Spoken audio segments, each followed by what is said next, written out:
I am Rahul Jaiswal, faculty member of English at mission institute. आइए शुरुआत करते हैं। हम लोग पढ़ रहे थे कंडीशनल्स, तो कंडीशनल्स के सारे बेसिक हमने डिस्कस किए हैं। ओके, कैसे क्वेश्चंस आते हैं, कैसे हम अप्लाई करते हैं, ओपन कंडीशन किसे कहते हैं, सेमी क्लोज किसे कहा जाता है, क्लोज कंडीशन किसे कहा जाता है। तो इन सारे बेसिक्स के बारे में हमने कल चर्चा की। वहीं से कुछ हम आगे आपको वहीं से कुछ आगे का जो कॉन्सेप्ट है आइए वो करते हैं डिस्कस। ओके, कल हम क्या पढ़ रहे थे? कल हम पढ़ रहे थे कंडीशनल्स, राइट।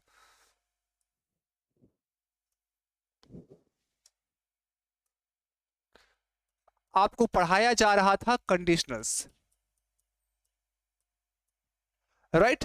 तो कंडीशनल्स को बेसिकली कैटेगराइज किया जाता है तीन पार्ट में। एक तो होता है ओपन कंडीशन, एक होता है सेमी क्लोज, एक होता है क्लोज कंडीशन। ये सारी चीजें आपको बताई गई थी।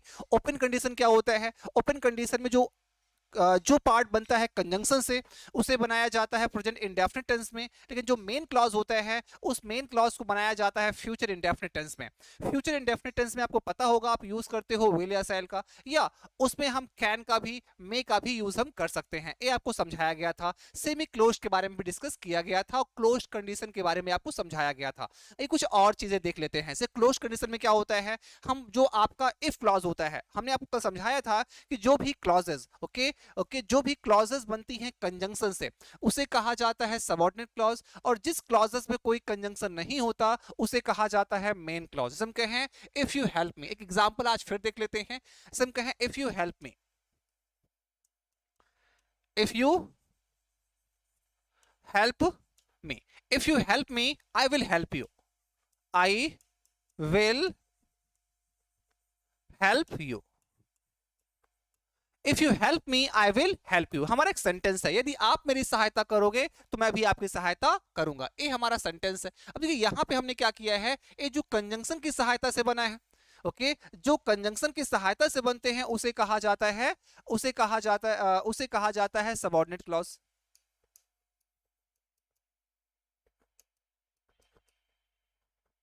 राइट। और जिसमें कोई कंजंक्शन नहीं लगा होता उसे कहा जाता है मेन क्लॉज, उसे कहा जाता है मेन क्लॉज। बातें समझ में आई? ओके, और जो इसका पूरा जो क्या होता है, और जिसमें एक सबऑर्डिनेट क्लॉज होता है और एक मेन क्लॉज होता है, ऐसे सेंटेंस को कहा जाता है कॉम्प्लेक्स सेंटेंस। क्या बोलते हैं? ऐसे सेंटेंस को कहा जाता है कॉम्प्लेक्स सेंटेंस। इन सारे चीजों के बारे में कल आपसे अच्छे से हमने डिस्कस किया था। तो जो आपका कंडीशनल होता है वो एक प्रकार का कॉम्प्लेक्स सेंटेंस ही होता है, क्योंकि उसमें क्या होती हैं, दो क्लॉजेस बराबर काम कर रही होती हैं। एक सबऑर्डिनेट क्लॉज होता है और एक क्या होता है, एक प्रिंसिपल क्लॉज होता है। बातें यहां तक आई थिंक आपको समझ में आ गई होंगी। और एग्जाम्पल जो हमने लिखा है किसका लिखा है, ये जो एग्जाम्पल लिखा है वो लिखा है ओपन कंडीशन का।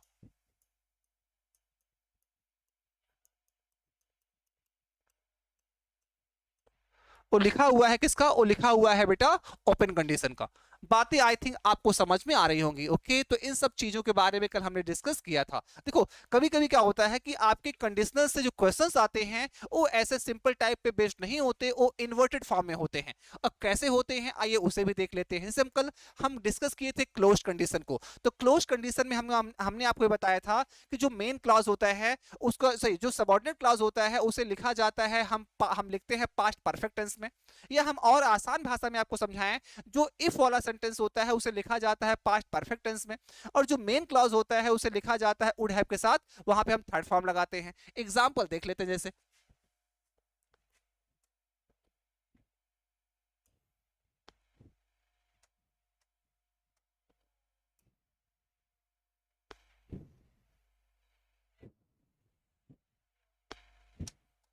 जैसे हम कहें if you had supported me,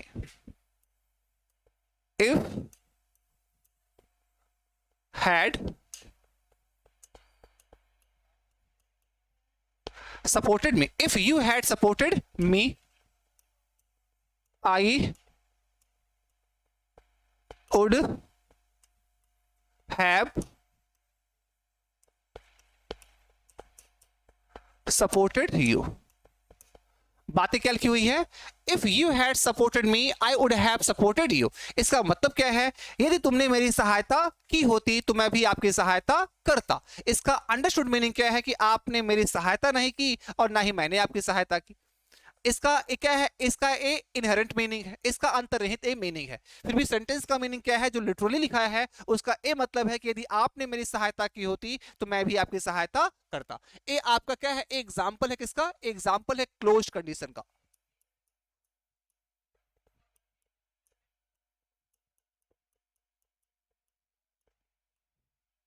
example किसका है, एग्जाम्पल है क्लोज्ड कंडीशन का। बातें आई थिंक यहां तक आपको समझ में आ गई होंगी। कभी कभी क्या होता है कि हम ऐसे आपके सेंटेंस में क्वेश्चन नहीं आते, आपके सेंटेंस में क्वेश्चन आ कैसे जाता है, इसको हम दो तरीके से लिख सकते हैं। इसको हम चाहे तो लिख सकते हैं, हम हैड को हैड से ही सेंटेंस की शुरुआत करा सकते हैं। ओके, हम चाहे तो उसको लिख सकते हैं हैड,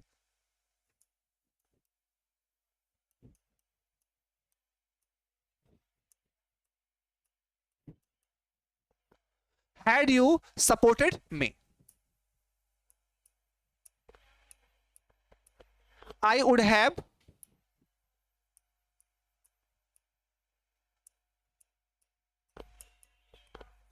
सपोर्टेड यू। बातें समझ में आ रही हैं। हैड यू सपोर्टेड मी, यदि आपने मेरी सहायता की होती तो I would have supported you, मैं भी आपकी सहायता करता। और ये सेंटेंस बिल्कुल सही है, इसमें कोई दिक्कत नहीं है। तो ध्यान दीजिए, कभी कभी क्या होता है, सेंटेंस में इफ को हटाया भी जा सकता है और उसके स्थान पे हेल्पिंग वर्ब को जो है प्लेस किया कराया जा सकता है, उसे आप गलत मत मानिएगा। ये सेंटेंस बिल्कुल सही है, इसमें कोई दिक्कत नहीं है। ओके, और इसे कहा जाता है इन्वर्टेड फॉर्म। क्या बोलते हैं, इसे कहा जाता है इनवर्टेड फॉर्म। क्या कहते हैं, इसे कहा जाता है इन्वर्टेड फॉर्म। एक सेंटेंस हम और देख लेते हैं, ताकि देखो सिंपल सा है, जितना ज्यादा आप प्रैक्टिस करोगे उतना ज्यादा कॉन्फिडेंस या उतना ज्यादा अपर हैंड आप गेन करेंगे। ओके, तो आइए एक दो क्वेश्चन हम और कराते हैं practice.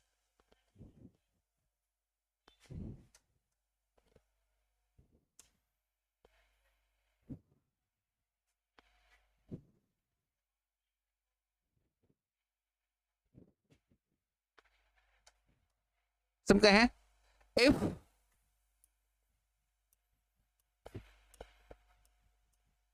Ravi had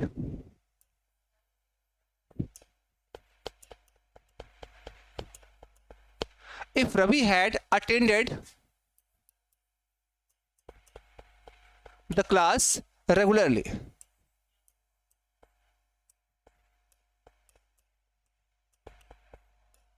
if Ravi had attended the class regularly,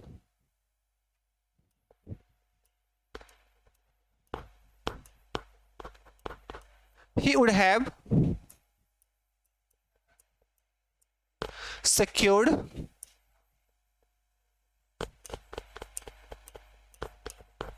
good marks. लिखा गया है if Ravi had attended the class regularly he would have secured good marks. इसका मतलब क्या है, यदि रवि ने क्लास डेली अटेंड की होती, यदि रवि क्लास रोज अटेंड किया होता तो उसके नंबर अच्छे आते। इसका मतलब क्या है, रवि ने क्लास डेली अटेंड नहीं की और ना ही उसके अच्छे नंबर आए। इसका जो एग्जैक्ट मीनिंग है, जो इनहेरेंट मीनिंग है, वो ये हो जाएगा कि रवि ने क्लास अटेंड नहीं की और ना ही उसके अच्छे नंबर आए। लेकिन इसका लिटरल मीनिंग क्या है, जो सेंटेंस लिखा है उसका मीनिंग क्या है, उसका मीनिंग तो ए है कि रवि अगर क्लास अटेंड किया होता तो उसके अच्छे नंबर आते। ये तो सिंपल फॉर्म में लिखा गया है, बट समटाइम्स इसे हम इन्वर्टेड फॉर्म में भी लिख सकते हैं। जब इन्वर्टेड फॉर्म में लिखोगे तो इफ के स्थान पे इस सेंटेंस का जो हेल्पिंग वर्ब हैड है वो आ जाएगा। तो इस सेंटेंस को हम लिख सकते हैं,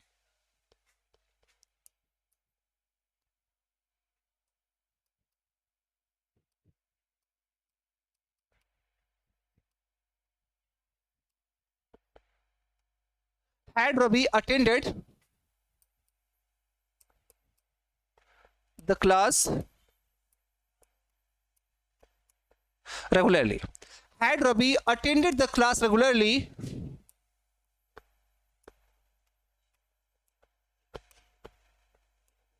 he would have secured good marks.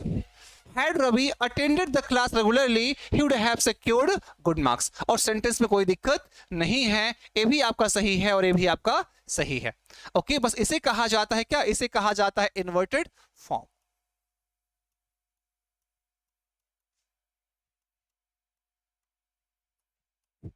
बातें समझ में आई? ओके और एक हम सेमी क्लोज का भी देख लेते हैं। ओके आई होप ये दोनों सेंटेंसेस में आपको कोई दिक्कत नहीं हुई होगी, ये बिल्कुल समझ में आया होगा। ओके आइए, जितना ज्यादा हमने हम आपको I repeat my words time and again, मैं अपने शब्दों को बार बार रिपीट कर रहा हूं कि जितना ज्यादा आप प्रैक्टिस करोगे उतना अपर हैंड आपके पास होगा, उतना आप कॉन्फिडेंस गेन करोगे। ओके आइए कुछ सेंटेंस हम और देख लेते हैं।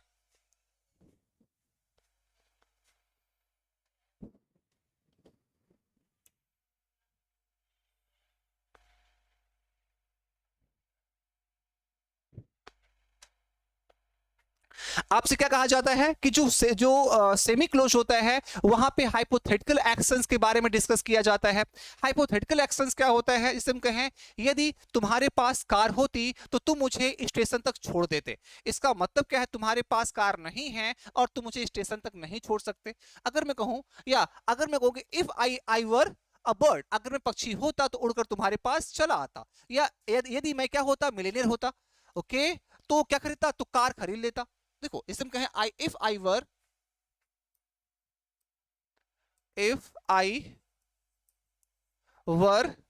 ए डीएम, लिखा है यदि मैं डीएम होता, if I were a DM I would maintain, I would maintain the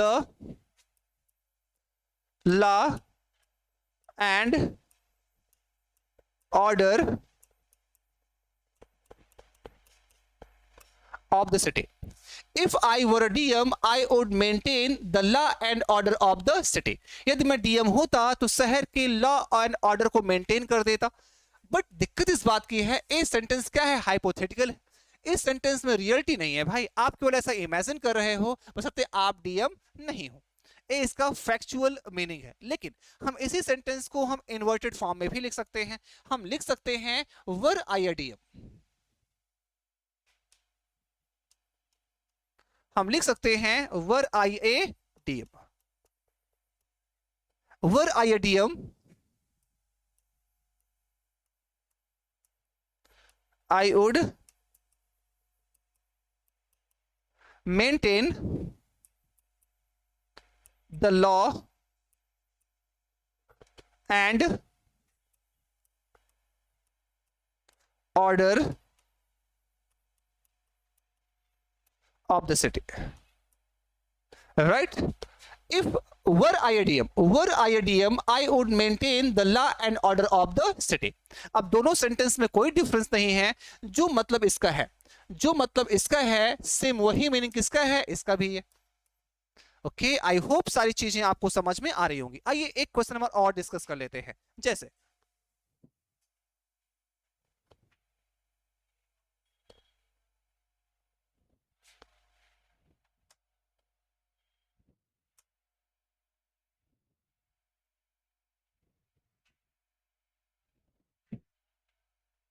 जैसे हम कहें यदि वह तुम्हारी दोस्त होती तो तुम्हारे पैसों से सहायता जरूर करती। अगर मैं कहूं if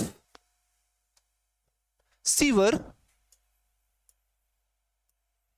if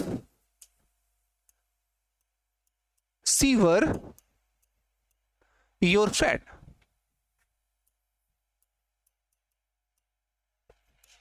if she were your friend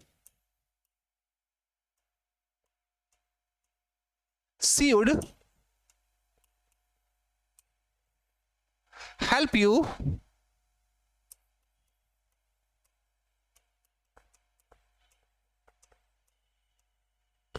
with money। क्या लिखा है, if she were your friend she would help you with money। Okay यदि वह तुम्हारी दोस्त होती तो पैसे से तुम्हारी सहायता जरूर करती। अब इस सेंटेंस को हम लिख सकते हैं इन्वर्टेड फॉर्म में भी, इस सेंटेंस को लिखा जा सकता है। जब इन्वर्टेड फॉर्म में लिखा जाएगा तो सेंटेंस कैसे लिखा जाएगा, आइए ए देख लेते हैं। इसका ए हो जाएगा were, were were see your friend, were see your friend she would help you with money. Were see your friend she would help you with money. यदि वह तुम्हारी दोस्त होती तो पैसे से तुम्हारी सहायता जरूर करती। दोनों सेंटेंस हमारे सही हैं। हमारा ए भी सेंटेंस सही है और हमारा क्या है, ए भी सेंटेंस सही है। बट बशर्ते डिफरेंस क्या है, इस सेंटेंस को लिखा गया है इन्वर्टेड फॉर्म में। वर को देख करके इसे इंट्रोगेटिव मत मान लीजिएगा। ओके हमने फिर कहा कि वर को देख करके इस सेंटेंस को इंट्रोगेटिव आप मत मान बैठिएगा। दोनों में क्या है, दोनों के मतलब सेम होते हैं। इतना क्लियर है। अब इससे हम एक कदम आगे चलते हैं। आपको हम ये समझाने जा रहे हैं कि कभी कभी क्या होता है, अभी तक आपने क्या देखा कि जो हमारा ओपन कंडीशन है वहां पे जो इफ वाला क्लॉज होता है उसे लिखा जाता है प्रेजेंट इंडेफिनिट टेंस में, और जो मेन क्लॉज होता है उसे लिखा जाता है ओके फ्यूचर इंडेफिनिट टेंस में। या वहां पे हम कैन का यूज करते हैं या मे का यूज करते हैं। लेकिन समटाइम्स सिचुएशन ऐसी हो जाती है कि इफ वाला क्लॉज भी प्रेजेंट इंडेफिनिट टेंस में लिखा जाता है और जो मेन क्लॉज होता है वो भी प्रेजेंट इंडेफिनिट टेंस में लिखा जाता है। उसे हम फ्यूचर में नहीं लिख सकते। अगर फ्यूचर में लिखोगे तो गलत हो जाएगा। ऐसा कब होता है, वह सिचुएशंस कौन सी आती हैं, आइए पहले हिंदी में समझाते हैं, हम बाद में आपको लिखवा भी देंगे। अब वो सिचुएशन कब आती है समझिए।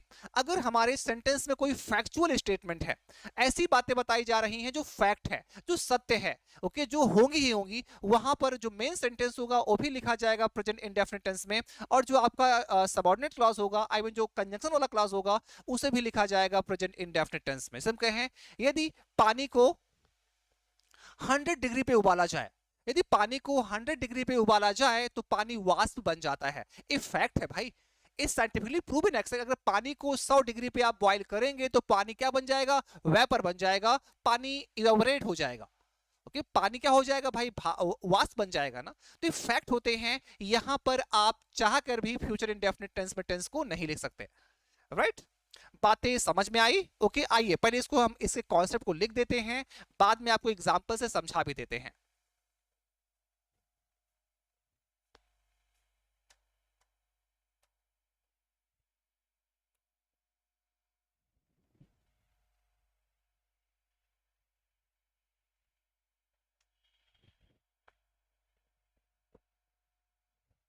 if if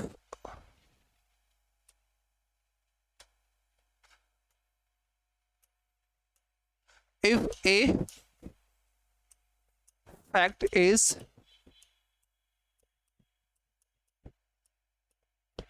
if a fact is described in a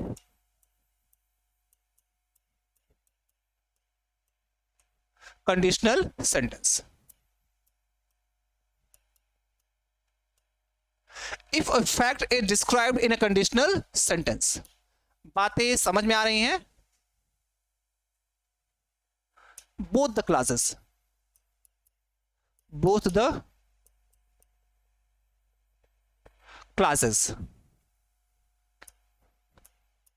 principal clause and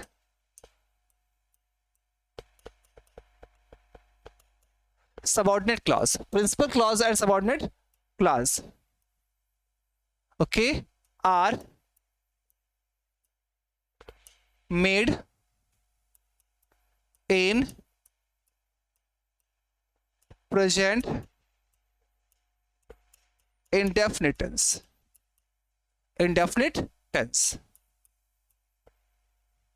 not in future tense,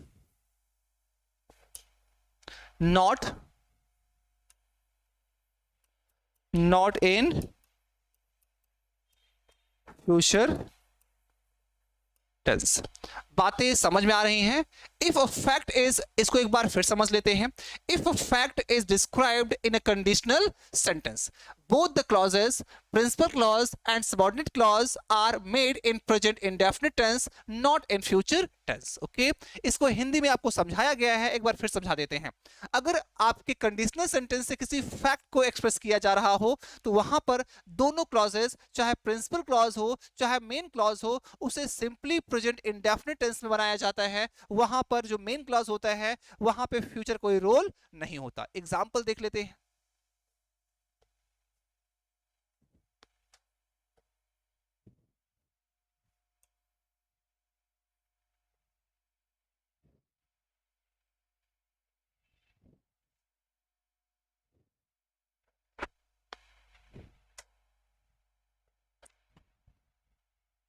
if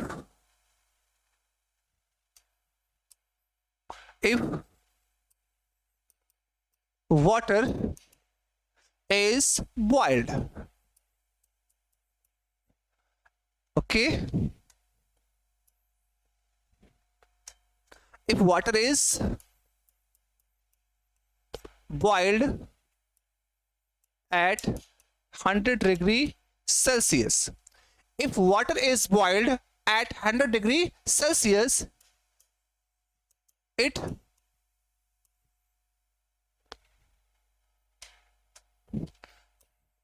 becomes vapor. It becomes vapor.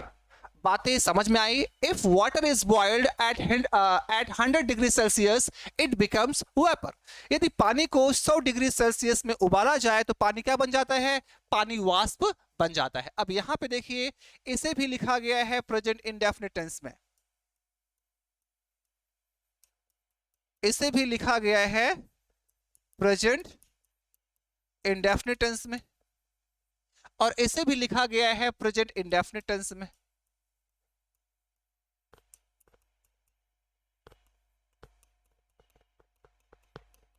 Indefinite tense में, राइट. और क्या है? सेंटेंस हमारा बिल्कुल सही है.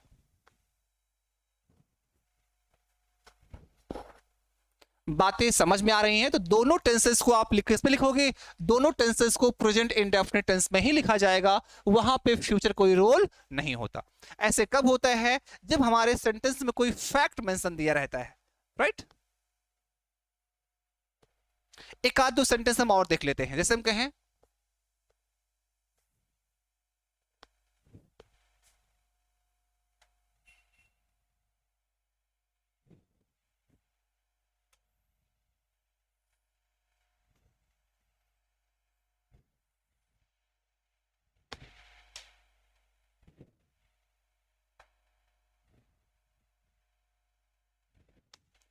if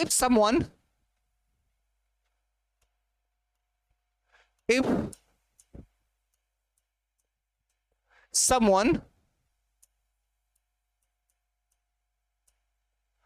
becomes if someone becomes seriously ill, क्या लिखा है? if someone becomes seriously ill he is treated.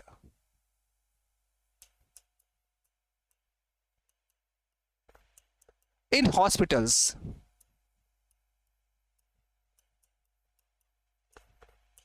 क्या लिखा है?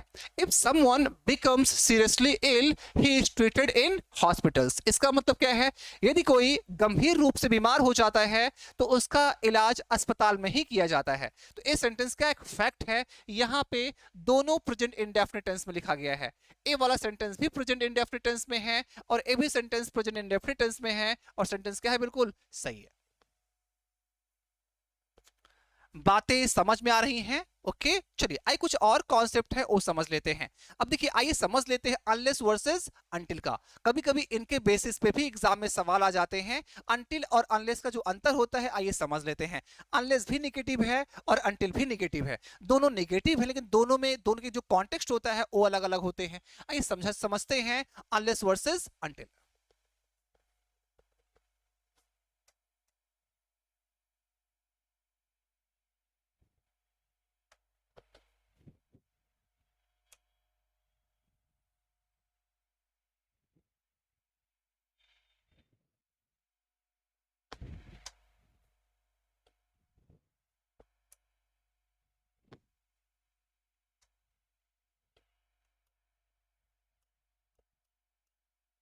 Unless versus until. देखिए, अनलेस वर्सेस अनटिल में डिफरेंस क्या है? जो अनलेस होता है ये रेफर करता है किसको? कंडीशन को.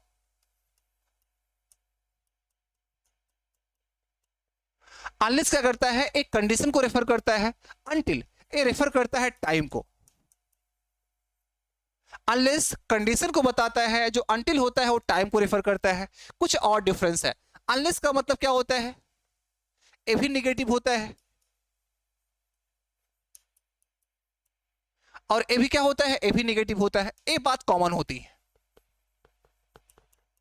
ए बात दोनों की कॉमन होती है कि अनलेस भी निगेटिव होता है, अनटिल भी निगेटिव होता है। लेकिन इसके बाद जितने भी कॉन्सेप्ट होते हैं वहां पर अनटिल और अनलेस में कोई सिमिलरिटी नहीं है। ओके, क्योंकि अनलेस क्या होता है, ए बताता है कंडीशन को, और अनटिल क्या होता है, ए बताता है टाइम को।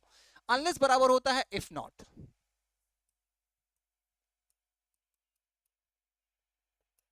अनलेस बराबर होता है इफ नॉट, और अनटिल बराबर होता है टिल नॉट, टिल नॉट। ए समय के लिए आता है और क्या आता है, वो कंडीशन के लिए आता है। आइए एक आध दो जब सेंटेंस करेंगे तो हमारा जो कॉन्फिडेंस है ये हमें अपने आप समझ में आ जाएगा। आइए पहले हम दो चार सेंटेंस देख लेते हैं।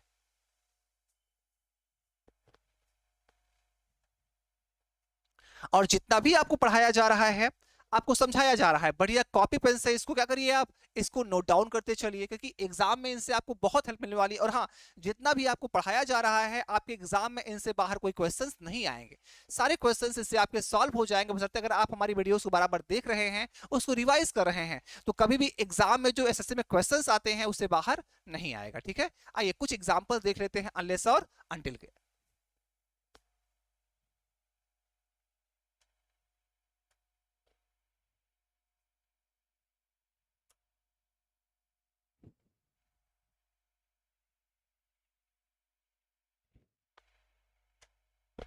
जैसे अगर मैं कहूं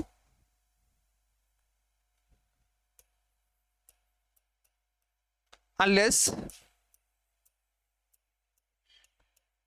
you work hard,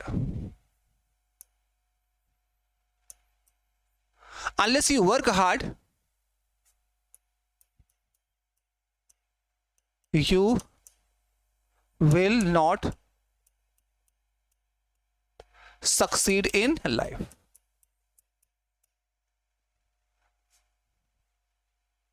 unless he invites me, unless he invites me, unless he invites me I will not attend his wedding ceremony। Right, क्या लिखा है, unless you work hard you will not succeed in life, unless he invites me I will not attend his wedding ceremony। Okay, दोनों में क्या है, शर्त है। दोनों में जब कंडीशन है तो हमने क्या किया है, अनलेस का यूज किया है। पहले का हिंदी क्या है, अनलेस यू वर्क हार्ड, यदि आप कठिन परिश्रम नहीं करते हो तो आप लाइफ में सफल नहीं होंगे। इसको हम चाहे तो लिख सकते हैं if you do not work hard, क्योंकि अनलेस को अगर आप हटाओगे, इफ लिखोगे तो आपको नॉट लिखना पड़ेगा, तो यहाँ क्या हो जाएगा, if you do not work hard.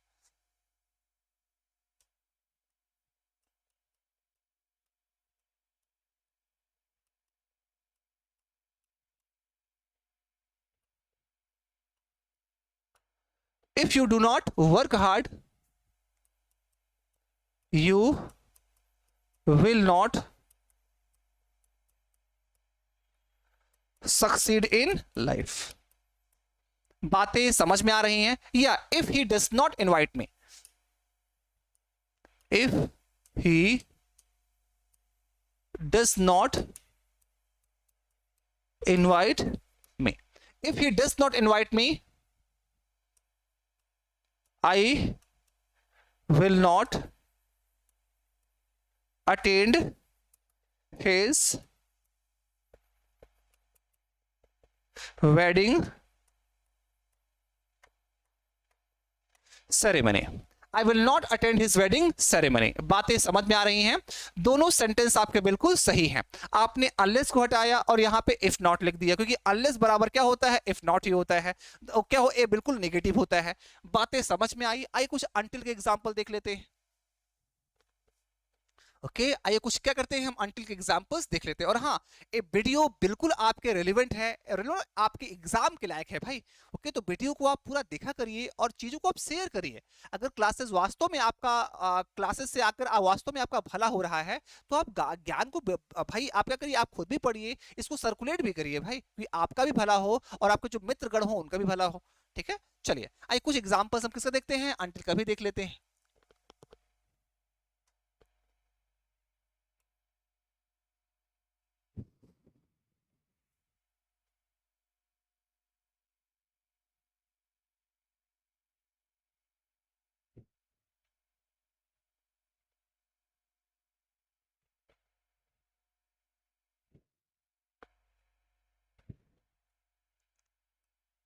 I will wait for the train, I will wait for the train until it comes, या arrives लिखिए। ट्रेन के लिए कम के स्थान पे arrive का यूज ज्यादा अच्छा माना जाता है, until it arrives। Okay, I will wait for the train until it arrives। She will wait for his father until he comes back, until he comes back, right ये दोनों सेंटेंस क्या है, अब ये दोनों सेंटेंस कंडीशन को refer नहीं कर रहे हैं, दोनों सेंटेंस आपके टाइम को रेफर कर रहे हैं। जब दोनों सेंटेंस आपके टाइम को रेफर कर रहे हैं तो हमें कोई जरूरत नहीं है अनलेस का यूज करने से, हम अंटिल से ही काम हमें अंटिल से ही काम चलाना पड़ेगा। इनकी हिंदी देख लो, I will wait for the bus, okay, I will wait for the train until it arrives, जब तक ट्रेन नहीं आ जाती तब तक मैं उसका इंतजार करूंगा। या she will wait for his father until he comes back, जब तक उसके पिताजी वापस नहीं आ जाते तब तक वो अपने क्या करेगी, पिता का इंतजार करेगी। बातें समझ में आ रही हैं, दोनों सेंटेंस में टाइम डिनोट किया गया है इसलिए अंटिल का यूज किया है। अब देखो आपको एक बहुत मजे वाली बात बता रहा हूं कि अंटिल बराबर टिल से हमने कहा अनलेस बराबर इफ नॉट, और वैसे अंटिल बराबर टिल नॉट, तो ऐसा नहीं है। आप जहां पर अंटिल लिखे हो वहां पे बिना नॉट को लगाए आप वहां पे टिल भी लिख सकते हो। जैसे हम कहें अंटिल बराबर टिल, अंटिल बराबर टिल। अगर आपने टिल को लिख दिया है अंटिल के स्थान पे तो आप नॉट नहीं भी लगाएंगे फिर भी सेंटेंस सही रहेगा, उसमें कोई दिक्कत नहीं है। एक हम रिप्लेस करके देख लेते हैं। अगर मैं कहूं कि I will wait for the train till it comes back, I will wait for train, I will wait for the train till it arrives, till it arrives, I will wait for the train till it arrives। अब देखिए यहां पे हमने क्या किया है, यहां पे हमने लगाया है until के स्थान पे till, और हमारा सेंटेंस बिल्कुल सही है, इसमें कोई दिक्कत नहीं है, इसमें कोई दिक्कत नहीं है भाई। ओके, ऐसे में भी कह सकते हैं कि she will wait for his father, she will wait for his father, she will wait for his father till he comes back, she will wait for his father till he comes back। बातें समझ में आ रही हैं? तो दोनों के स्थान क्या है, दोनों में हमने क्या किया है, अंटिल को टिल से रिप्लेस कर दिया है बिना नॉट लगाए। तो ध्यान दीजिए जब बिना नॉट लगाए आप अंटिल को टिल से रिप्लेस भी कर देते हैं तो वहां पे सेंटेंस में कोई दिक्कत नहीं होती, सेंटेंस एब्सोल्युटली सही होता है, उसमें कोई चांस नहीं होता है एरर के। बातें आई होप आपको जरूर समझ में आ रही होंगी, ठीक है, इतना क्लियर? ओके आ जाओ। और हाँ हमने कहा ना कि जितने भी सेंटेंस आपके कंजंक्शन से बने होते हैं उन्हें कहा जाता है सबऑर्डिनेट क्लॉज। ओके, और जो आपके क्या है जिस सेंटेंस में कोई कंजंक्शन नहीं लगा होता उन्हें कहा जाता है मेन क्लॉज। कभी कभी क्वेश्चन आता है कि आप क्या, हाँ जितने भी सेंटेंस कंजंक्शन से बने होते हैं उन्हें कभी फ्यूचर में मत लिखना, मतलब वो हमेशा प्रेजेंट इंडेफिनिट टेंस में ही लिखे जाएंगे, कंजंक्शन से बने गए वाक्यों को कभी भी फ्यूचर में नहीं लिखा जाता। आइए एक आध दो सेंटेंस जो एग्जाम में पूछे गए हैं आइए उन्हें देख लेते हैं और कैसे बड़े आराम से उन्हें गलत डिक्लेयर कर दिया जाता है। ओके आइए कुछ क्वेश्चंस हम कर लेते हैं। तो आई थिंक कंडीशनल्स आपको जरूर समझ में आ गया होगा, ठीक है।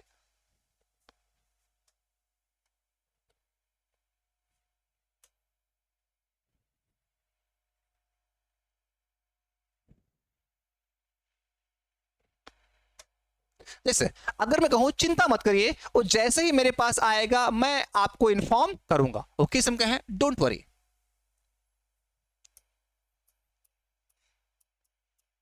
Don't worry, don't worry, I will inform you as soon as he will come to me. He will come to me.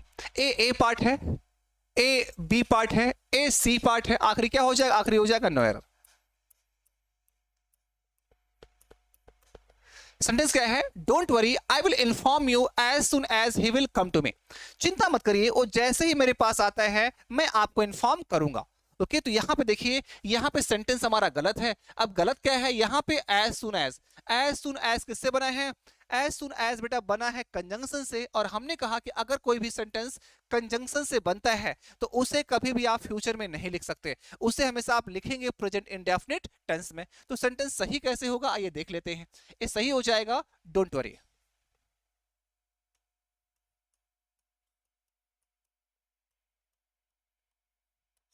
Don't worry, I will inform you. Don't worry, I will inform you as soon as he comes to me. Don't worry, I will inform you as soon as he comes to me. चिंता मत करिए, वो जैसे ही मेरे पास आएगा मैं आपको inform करूंगा। ओके, आई और ये सारे जो क्वेश्चंस हम आपको करवा रहे हैं, डिक्टो क्वेश्चंस आपके एग्जाम में आए हैं भाई। एक कुछ और सेंटेंस हम देख लेते हैं। ओके, आई होप आपको सेशन जरूर अच्छा लग रहा होगा।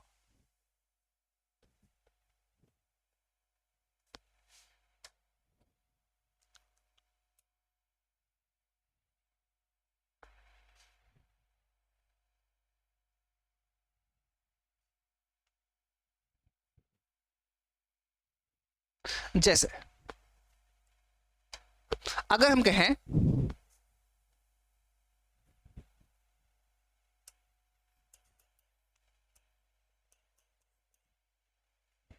he will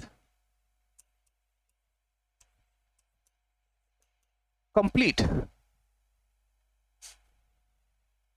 he will complete all his pending task, he will complete all his pending task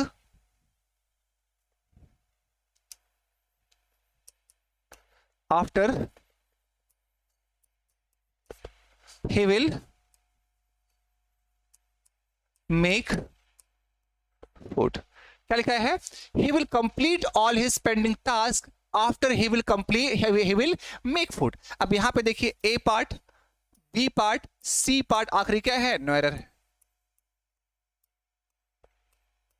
इसका मतलब देख लीजिए, he will complete all his task, okay, after he will make food। खाना बनाने के बाद वो अपने सारे पेंडिंग टास्क को पूरा करेगा। अब सेंटेंस हमारा गलत हो गया है भाई। अब ए पार्ट सही है, आपका बी पार्ट भी सही है, अब सी पार्ट में दिक्कत है। यहां पर इनको आफ्टर क्या है? आफ्टर लिखा हुआ है कंजंक्शन से, और हमने कहा कि अगर कोई भी सेंटेंस कंजंक्शन की सहायता से बनता है तो उसे कभी फ्यूचर में नहीं लिखा जाएगा। और यहां पे देखिए, हमने विल लगा दिया है ना, विल लगाकर हमने इसे किसमें चेंज कर दिया है? हमने इसको चेंज कर दिया है फ्यूचर में, इसलिए सेंटेंस क्या हो जाएगा? गलत हो जाएगा। आपको लिखना पड़ेगा he will complete,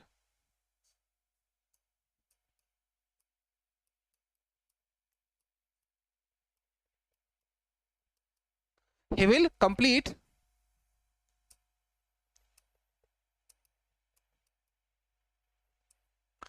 complete all his task या all his pending task।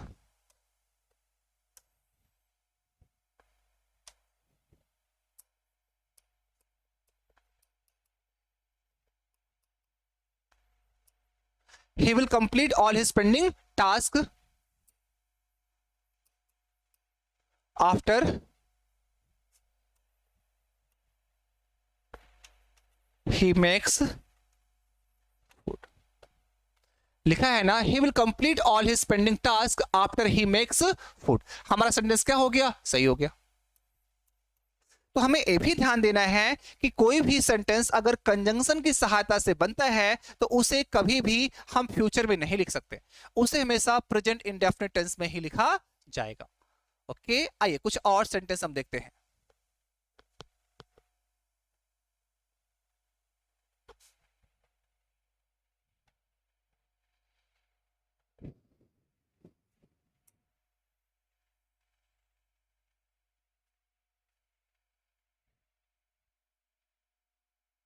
जैसे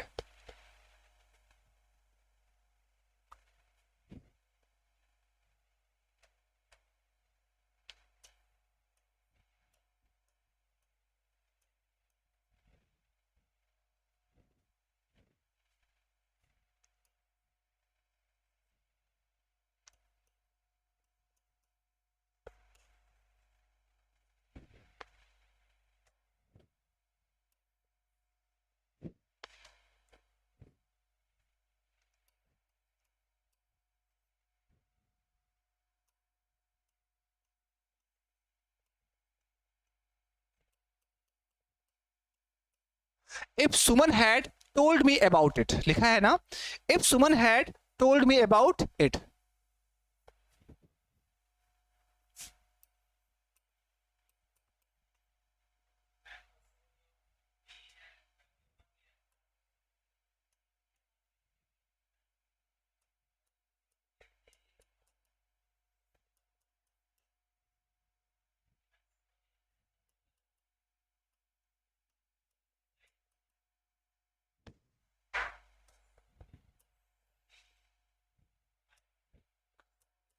IMMEDIATELY, क्या लिखा है, if Suman had told me about it I will have replied it immediately. यदि सुमन ने मुझे इसके बारे में बताया होता, लिखा है ना, if Suman had told me about it I will have replied it immediately, right. यदि सुमन ने मुझे इसके बारे में बताया होता तो मैं तुरंत क्या करता, मैं तुरंत रिप्लाई कर देता, राइट। तो अब देखिए सेंटेंस हमारा अगर देखा जाए तो ए पार्ट है, अगर बाय द वे इसको कैटेगराइज करिए, ए पार्ट, बी पार्ट और यहाँ पे क्या है, सी पार्ट। इस एक सेंटेंस है, इसको हमने चार पार्ट में बांट लिया है, ए पार्ट है, बी पार्ट है, सी पार्ट है और आखिरी क्या हो जाएगा, आखिरी हो जाएगा नो एरर। तो सेंटेंस क्या है, if Suman had told me about it I will have replied it immediately. यदि सुमन ने मुझे इसके बारे में थोड़ा भी बताया होता तो मैं तुरंत रिप्लाई करता। अब सेंटेंस गड़बड़ा गया ना, अब दिक्कत किस बात की आ गई, अब यहाँ पे देखिए, यहाँ पे क्या लिखा हुआ है, अब आपको ये पता है कि अगर आपका if clause okay close condition में हो, क्लोज कंडीशन का मतलब कि अगर इफ वाला क्लॉज पास्ट परफेक्ट में लिखा गया हो तो आप सिंपल सा है, आप जो मेन क्लॉज बनाएंगे वहां पे आप विल का नहीं वुड का यूज करेंगे, आप वहां पे कैन का नहीं कुड का यूज करेंगे, आप मे का नहीं माइट का यूज करेंगे। और यहाँ पे देखिए हमने क्या किया है, हमने विल का यूज कर दिया है। तो गलती क्या है, दूसरे पार्ट में है, तो विल के स्थान पे आपको लिखना होगा वुड। क्वेश्चंस बहुत इजी था, लेकिन अगर आपने रेगुलर प्रैक्टिस नहीं किया है, अगर आपने चीजों को समझा नहीं है तो डैम श्योर आप पक्का गलती कर दोगे। तो बस इतना ही करना है, विल के स्थान पे क्या लगाना है, वुड लगाना है। आइए एक दो सेंटेंस और देखते हैं।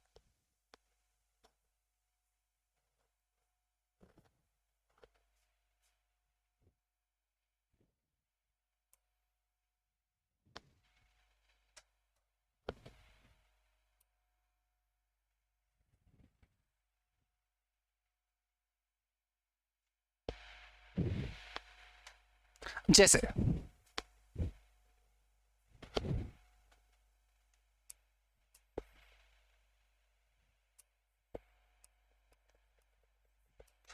If Raunak had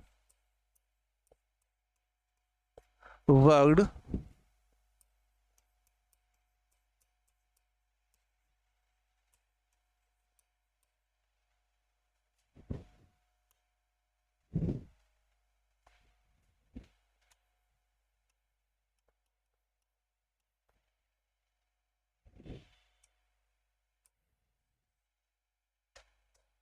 he may have cracked this exams this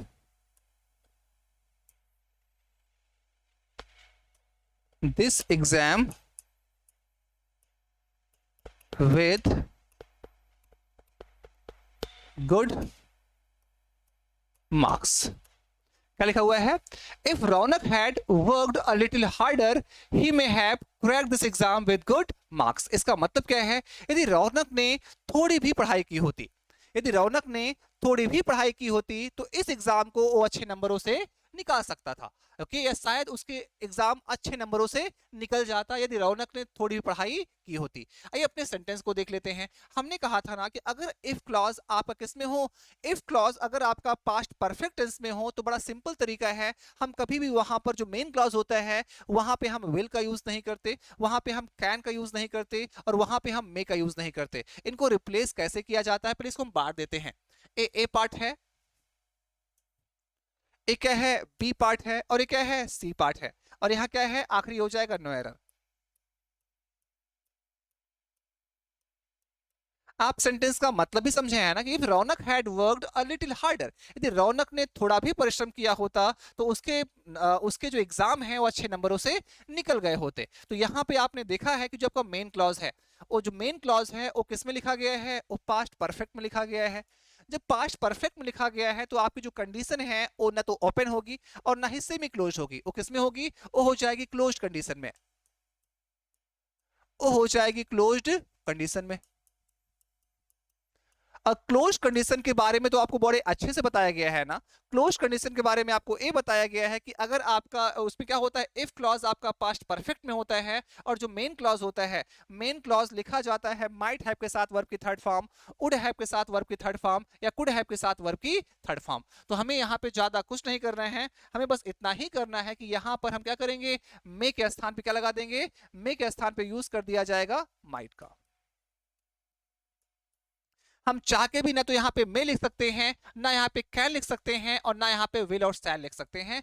आपको केवल, हाँ आप चाहो तो माइट लगा दो, आप चाहो तो कुड भी लगा दो, आप चाहो तो उड भी लगा दो, यहाँ पर तीनों को जस्टिफाई किया जा सकता है, लेकिन यहाँ पे किसी भी तरीके से मे को जस्टिफाई नहीं किया जा सकता। ओके, तो आई होप आज जितने भी क्वेश्चंस आपसे डिस्कस किए गए, जितने भी कॉन्सेप्ट आपको बताए गए एग्जाम के पॉइंट ऑफ व्यू से बहुत ज्यादा इंपॉर्टेंट हैं। आप वीडियो को पूरा देखा करिए, शुरू से आखिरी तक देखिए और जहां कहीं भी आपको ना समझ में आए आप कमेंट करिए बिना किसी हेजिटेशन के। ओके, आपके हम डाउट को तुरंत डील करेंगे तो सॉर्ट आउट करेंगे, ठीक है। तो आई होप आपने सेशन को एंजॉय जरूर किया होगा। वीडियो को आप लाइक करिए, शेयर करिए और इसे शेयर, जो जितना ज्यादा आप शेयर करेंगे उतना इसकी रीच मिलेगी और उतना हम लोग मोटिवेटेड होते हैं आपको बेहतर कंटेंट देने के लिए। ओके, तो इसे बेटा शेयर जरूर करिए और हमारे बेल आइकन को जरूर दबाइए, हमारे बेल आइकन को जरूर दबाइए ताकि वीडियो की सारी जो अपडेट्स हैं आपको प्रॉपर मिलती रहें। ओके, तो आज के लिए इतना ही, मिलते हैं कुछ बेहतरीन कॉन्सेप्ट के साथ कल इसी समय। Okay, till then bye, take care.